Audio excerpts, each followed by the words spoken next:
et ça va nager probablement très très proche des temps de qualification pour Melbourne, et notamment Stanislas Huil, le nageur marseillais qui a nagé 22 secondes 89 centièmes à 2 dixièmes environ du temps qualif, puisque c'est 22 secondes et 68 centièmes qu'il faudra faire pour être dans les présélectionnés du voyage à Melbourne. Effectivement, et un temps de qualification qui avait été réalisé par Florent Manodou à Berlin, au centième près, hein, il avait nagé 22,68. Quand on demande 22,68, c'est un métronome, Florent Manodou.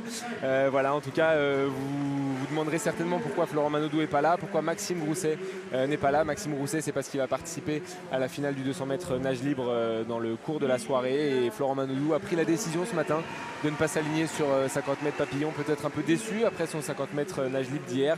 Il a préféré rentrer à Antibes, repartir à l'entraînement, se remettre la tête dans le guidon avant d'attaquer la préparation finale pour les championnats du monde de Melbourne. Et dans cette finale, il y aura aussi Mehdi Metella, un nageur, un grand papillonneur français que vous connaissez probablement. Il est le recordman de France du 100 mètres papillon. Il sera au couloir numéro 2. Il a nagé ce matin en 23 secondes et 47 centièmes.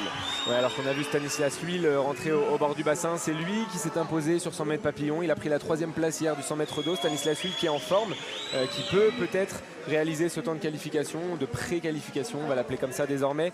En tout cas, il a réalisé son meilleur temps déjà ce matin en passant sous les 23 secondes. On a vu à côté de lui Thomas Piron qui a réalisé aussi son meilleur temps hier sur le 50 mètres nage libre. Et si vous entendez tout ce vacarme dans cette piscine, cette ovation, elle est pour Jérémy Stravius, l'illustre Jérémy Stravius, grand nageur de la période dorée de l'équipe de France de natation, qui sera dans cette finale A du 50 mètres papillon.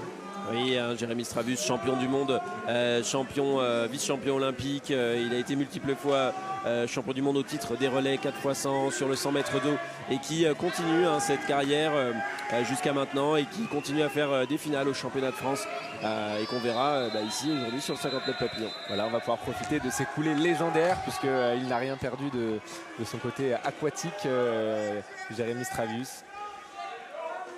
Mais la course devrait se jouer à la ligne d'eau numéro 4 et à la 5 peut-être aussi, avec Thomas Piron à côté. On va suivre ça dans un instant et voir si Stanislas Huil est capable d'améliorer encore son meilleur temps de ce matin.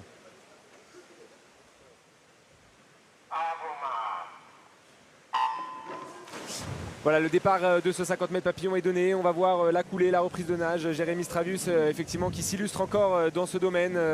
Mais Stanislas Huil qui répond aussi. Qui a pris un avantage non négligeable. Mais par contre, il va falloir regarder, parce que je crois qu'il est sorti un tout petit peu au-delà des 15 mètres. On verra ce que ça va donner. En tout cas, c'est Stanislas qui est devant avec Thomas Piron à la bagarre au couloir numéro 5. Ça va jouer à la touche entre Stanislas Huil et Thomas Piron. Et c'est Thomas Piron qui s'impose en 22,86. Meilleur temps pour lui, 22,97 pour Stanislas Huil. Et la 3e place, elle est pour Mehdi Metella, 23,38. Voilà, Thomas Piron tout heureux de remporter cette finale, ce titre des championnats de France sur cette épreuve du 50 mètres papillon.